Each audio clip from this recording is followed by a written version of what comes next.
Nel giorno in cui tutto il Veneto è scattato l'Open Day per i vaccini ai bambini, arrivano anche importanti rassicurazioni sulla sicurezza del vaccino per i piccoli. A spiegarlo è il professor Carlo Giaquinto, infettivologo infantile dell'azienda ospedaliera di Padova.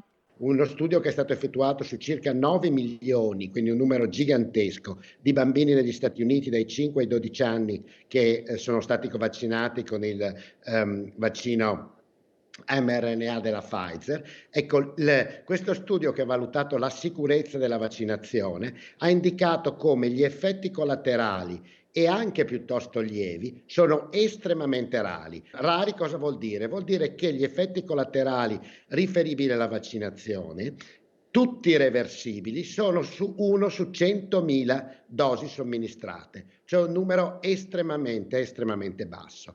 Ancora più rari sono i casi di miocardite collegata al vaccino, un rischio addirittura più basso rispetto all'adulto.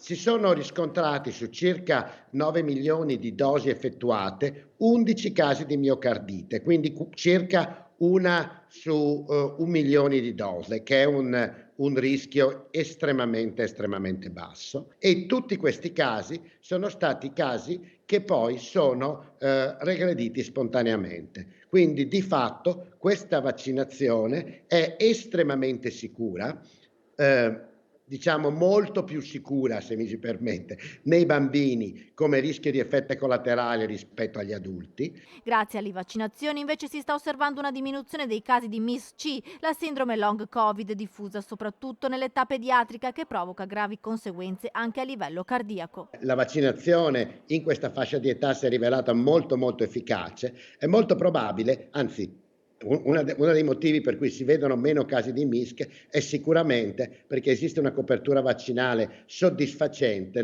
nella fascia di età dai 12 ai 19 anni.